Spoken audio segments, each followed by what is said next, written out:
What's up, y'all? I'm Ethan Woodworth, and I'm back with the Stoic Sapling Podcast. I am thrilled today to be joined with my buddy Izzy. He's a serial entrepreneur and a great friend. I hope you guys enjoy the episode. Hello, guys. I'm Ethan Woodworth. I am back again with another episode of the Stoic Sapling Podcast. It's been a minute, and I'm here with my buddy Izzy Branam. Branam, yep. I've always debated how to pronounce it. Yeah. No, it's some people call it Branham, all sorts of different things. I've always just said Branam. Yeah. So it is Branam. Yep. Branam. That's going to take me a minute That's all right. to get down. But today, man, I want to introduce you as an entrepreneur, but also as a good friend. And we've connected a lot over the last year. I would say we're going to continue to connect, but tell me about our relationship and how we got acquainted. Yeah. No, I absolutely. And that means a lot. I really appreciate that. It's funny because every time I talk about our relationship, I always preface it by saying I had, for no good reason, I was not a big fan of you in high school because I just never really took the effort to get to know you. And I think also to a degree, like you and I are pretty similar in a lot of regards. And I think part of me was actually a little bit like insecure about it.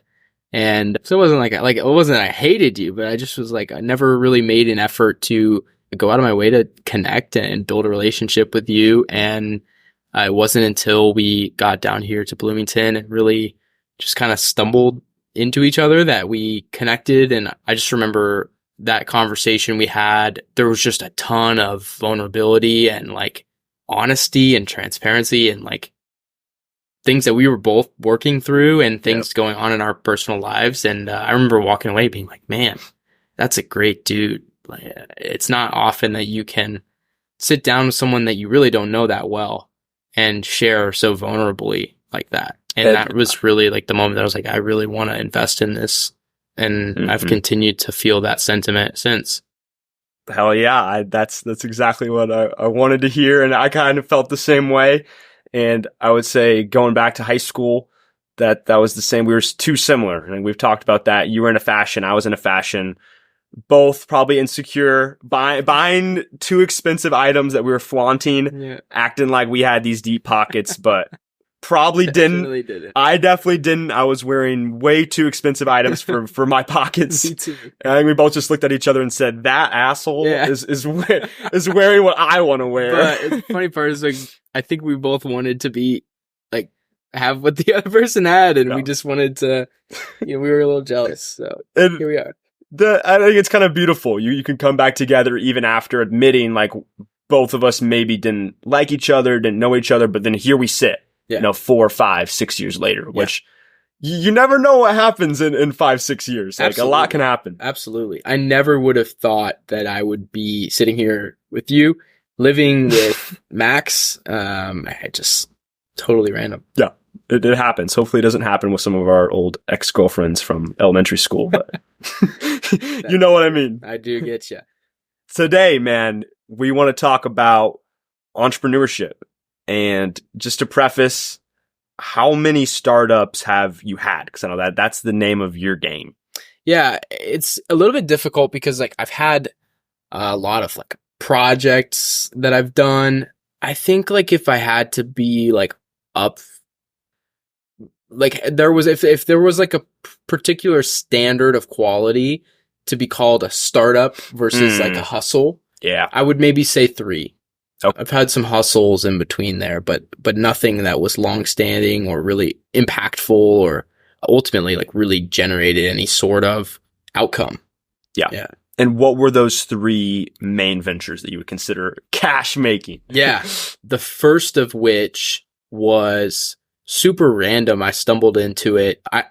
I was in 6th grade and I just wanted to be a DJ like every other 6th grade kid. Like I just thought that was cool. And I was really into electronic music. And so I asked my parents for like my 13th birthday, like, hey, I want to get like a DJ board. And so with all the money that I got from my parents and my grandparents and whatnot, if I remember right, I think I just went and bought a cheap board and started just messing around on it and started doing little gigs with people that I knew, like at birthday parties and whatnot. I ended up doing my like middle school dances and whatnot, and like slowly worked my way up, and eventually was doing some bigger events. I did the Illinois State Boxing Championship. Okay, which was super okay. random. But these were all like while I was like 6th, 7th grade. Like I was like, Did you play DJ Rocky stuff. music? Yes, You did? I Okay, did. I was like, out of box, you had to. Yeah, I remember I had, it's a kind of a funny story, a little bit of a tangent, but I was really into electronic music, and I would get discouraged when I would have to play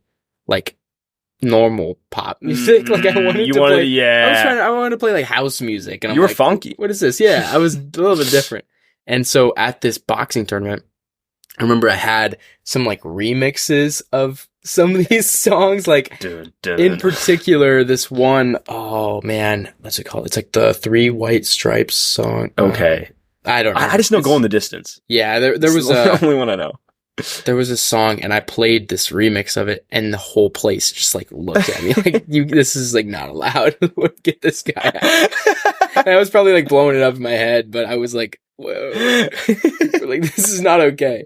But anyways, I was like just booking little gigs and kind of worked my way up and did some stuff, and then eventually looked around and looked at all the other young music producers and DJs I'd met along the way, and I kind of looked around and said, wow, I think I'm the worst one, but somehow I'm booking more than all of them.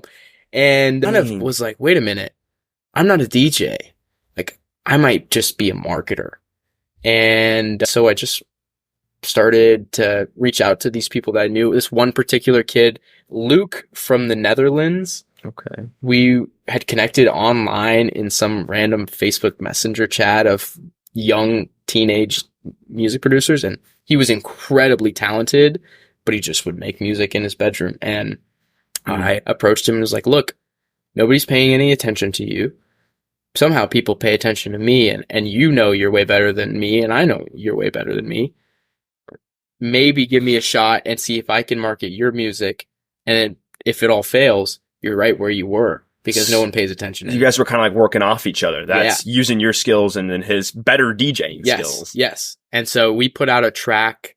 His like DJ name was Revays, and you can actually find him on Apple Music. And actually, he's killing it right now. Yeah, not as much anymore. I think he's kind of gotten out of it at this point. But we put out a track called Vector, and it obviously like never made it to like major popularity in terms of like widespread pop music, but in terms of like underground house music scenes, it actually did really well. I'm gonna have to hear this when we get off. Yeah, I'll send it to you. If you actually go on Apple Music and you type in Vector Revays, it should come up. But by Revays? Yeah. Okay.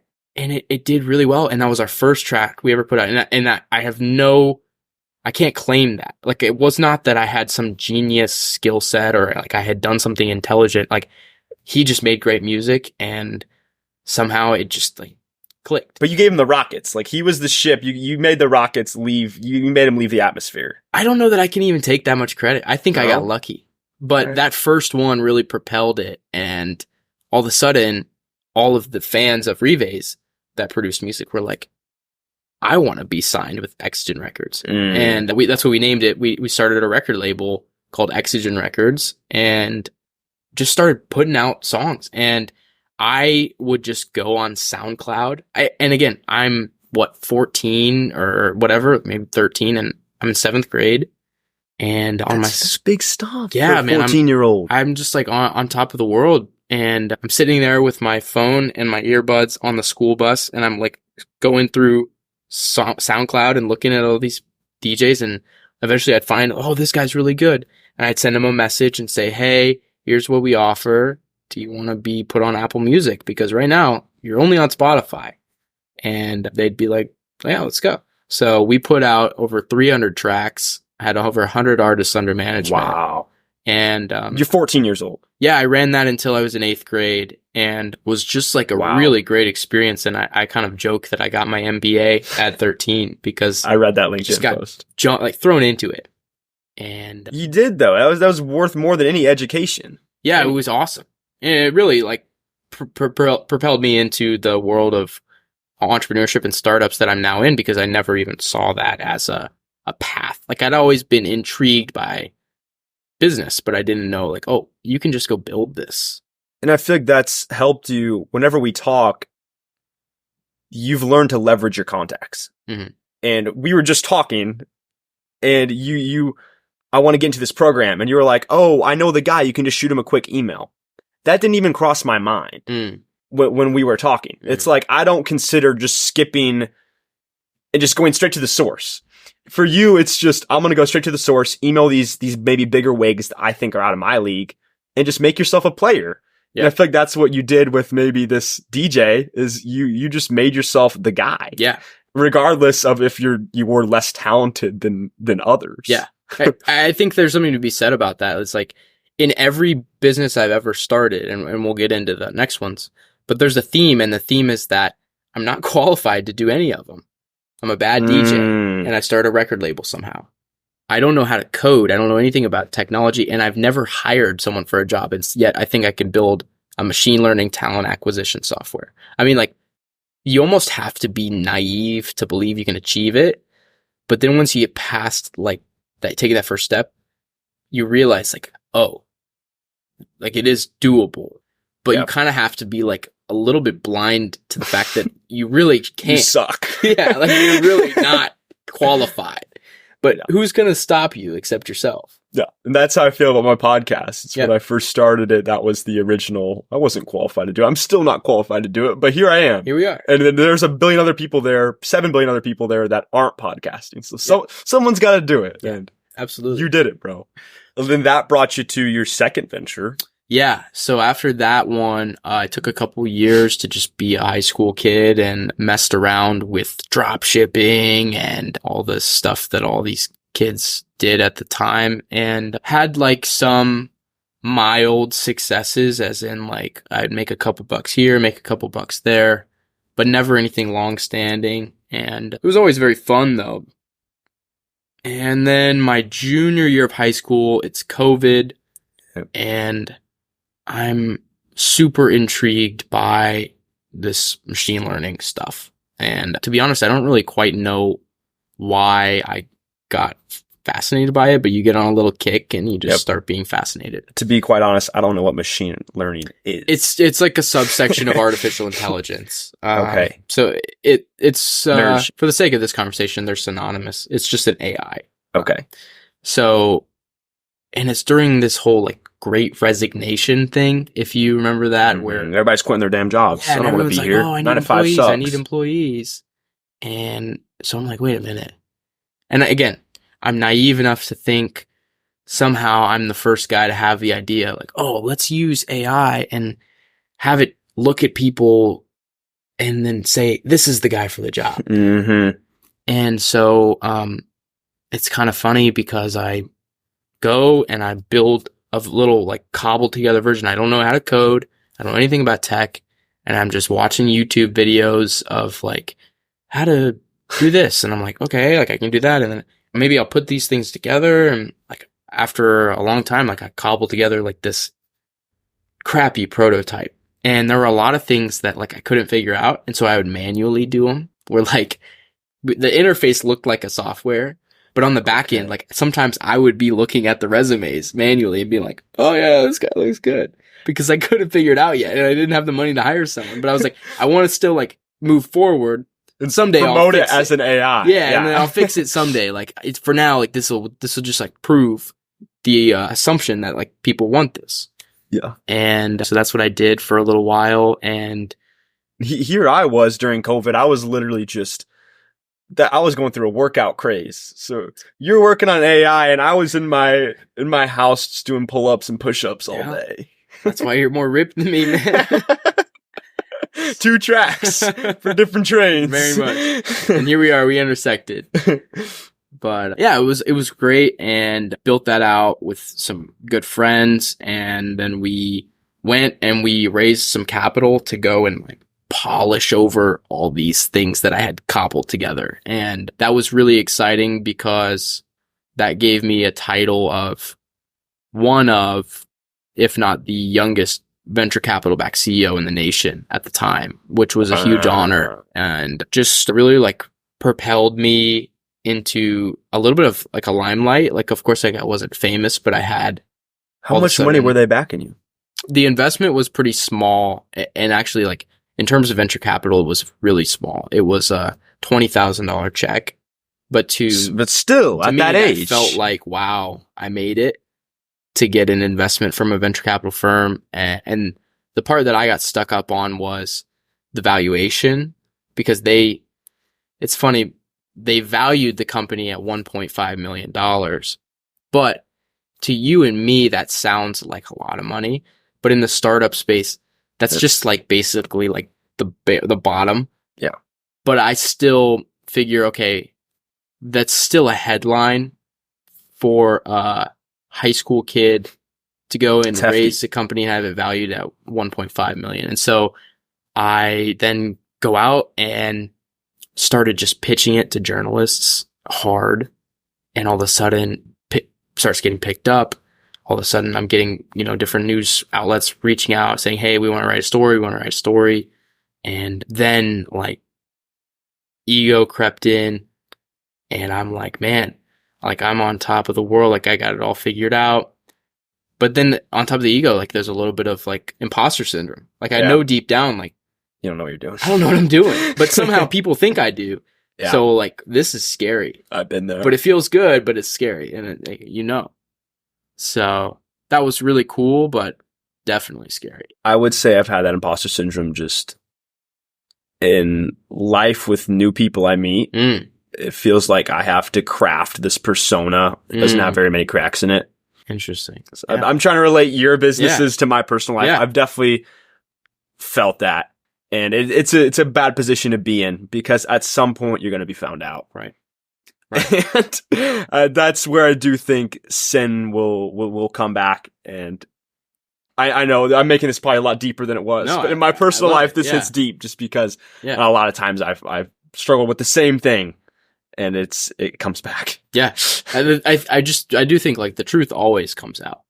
And coming back to our point about the insecurities that you and I both had in high school of trying to create this persona of people that we really weren't, it gets really exhausting, as you know, to then keep it up.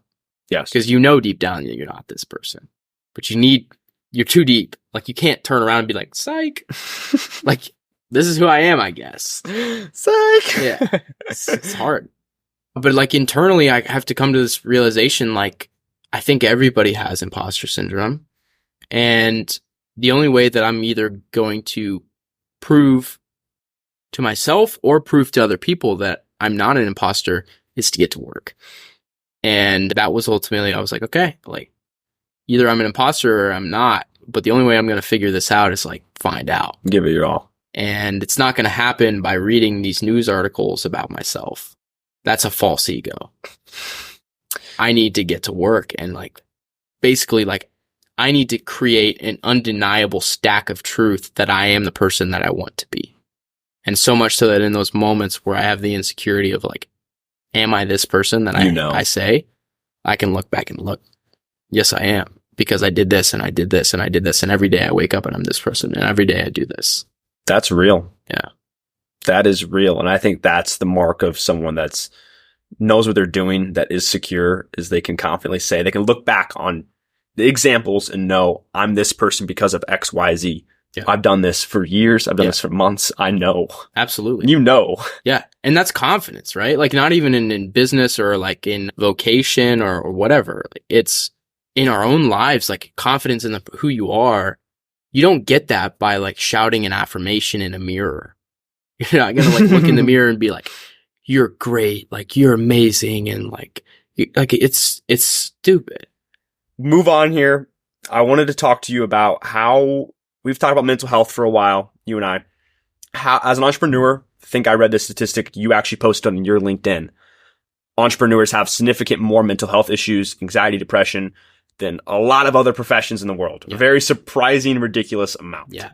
How do you deal with this as an entrepreneur, a young one at that, with all of this mental health, your work stress, everything? Yeah. Balance. No, I mean, it's a great question. It's something I think people need to talk about more, especially as men, to be honest. And I'm happy to talk about it. It's something that I've had my struggles with. And I'll say For example, when FIA closed, my identity was so tied up in it that I remember being like, wow, who am I? And I was the most depressed I've ever been. And FIA was the talent acquisition software that I ran. Yeah. Okay. So that second venture. Yep. But for me, I've found a couple strategies that help for me. The first of which, when I was going through that, I remember thinking to myself, like, I don't want to do anything. I just want to like kind of lay in bed and whatever. And I was like, well, who do I want to be? What do I want to achieve? And then like, let's do something about it. And so that's when I did the 75 hard. And I did that not because I wanted to be braggadocious about like, oh, I'm super like disciplined and look, I got jacked and whatnot. You're reading books. Yeah. Like I'm amazing. What is the 75 hard? It's, it's this program by Andy Fazella, and for 75 days straight, you have to do 2 45-minute workouts. One of them has to be outdoors, no matter the weather. You have to follow a diet, drink a gallon of water, read 10 pages of a book, take a progress picture, and no alcohol, no cheat meals. And if you break any of those, no FAP? Yeah, not specified, but if that's part, if that's part of your thing, then that's part of your thing.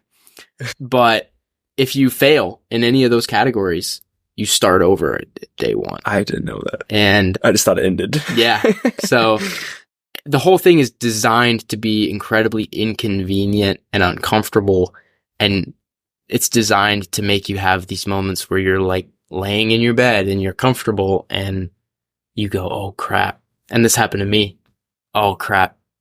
It's 11 p.m. and I forgot to do my second workout. Let's go. And I got to get up out of bed and I got to go do a workout. And it's uncomfortable and I really don't want to do it, but I have to. And that was one of the best things for me, because at the end of it, not only does the exercise and the diet and stimulating your brain have incredible benefits for your mental health and your health in general, just alone, but on top of all those things, at the end of it, I was so confident again, because I had given myself 75 days of proof that I am somebody that's capable and disciplined and driven and all of these things that I wanted to be. And so that snapped me out of my depression super quickly and knocked it right out. You had the proof, man. Exactly. And it's a theme. And I think that's what it is. Like, I think there's a lot of exceptions, and like this doesn't apply to everybody, but I think a lot of people, particularly in our age, that struggle with depression, like feel that because they haven't proved to themselves that they're who they want to be. And as hard as it is to do it, I think like the best way to approach that is say like, well, time to get to work. Any other big strategies? I know I was seeing what are they called? I was seeing a therapist for a while. Yeah. That was big for me. I think you mentioned CAPS, a little counseling program sometimes. Yeah. At IU, it's free. Why not take advantage of it? Yeah, any IU students, listen up. Yeah. That's big news. Free counseling, free anything. Yeah. It's great. And I did that a lot last year. In those moments where I needed it, I would just schedule a time and go and have an hour to just get it all out. And if I wanted feedback, I could ask for feedback, or if I just wanted someone to just listen, then I had someone to listen, and that was really helpful. I think even more important than that is this fellowship. Yeah. And I think like, if you can't have those conversations with your friends, then I hate to say it, but like you don't have good friends. Yeah. And go and find better ones. Because I know in my life, and you're one of them, like I have people in my life that when I'm struggling, I can go to and I can just open up and say like, man, this is tough. And I know those people will be there for me. And it's just the act of knowing someone struggling and someone else knows. Yeah. That's literally all it takes. Like, all I would have to say, and it's a big step. It sucks. And like just saying, yeah, man, like I'm struggling. I'm hurting. That takes a lot. Those like 4 words are huge and monumental, because I've struggled with the same words to get over that hump. But once you find people you can confidently say like, those 4 words to. Yeah. It's like telling a girl I love you. Yeah. I've never said that besides my mom, grandma, and sister, but I know when I say that for the first time and it means something, that's real. Yeah. So. No, absolutely. I think you're dead on. We can transition to the last thing I wanted to ask you here. So, it's, when were you born? 2003. Okay. I was born in 2004. I was going to ask, year 2100, if we're still alive by then, everything goes right, our health goes right, our joints go right. You'd be 97, I would be 96, if my math is right. Mm-hmm. Where do you want to see our society and our generation? Oh, that's a great question. I think you will be one of the pioneers, or potentially could be one of the pioneers. No, don't give me that. I don't know, man. Like, there's so many directions to go with that. That's a packed question. It is, but it's a great question. I'm going to put you on the spot. Take your direction. No, I love it. I think the biggest thing that I would hope, it's really ambiguous and it might be a cop-out answer, but like, I really hope that people can learn to like be fulfilled. I think especially in America, sometimes like you get so caught up in the minutia of your day that you forget to like zoom out and think about like, wow, what is this life that I'm living? Like, I'm incredibly blessed. And even when I don't feel like it, I get to be here. Like, it's just like such a blessing. And I think like if there's one thing that I hope between now and you know, when my grandkids are living on this planet, it's like there's a newfound appreciation for the life that we get to live and share. More awareness. Yeah. I think people are, of course, like there's a lot wrong with this world. And like, I'm not here to say that like everything's perfect by any means, but I think there's a lot more great things than that there are are bad redeemable. things. Yeah. But of course you don't think about them. But of course, like, why would we?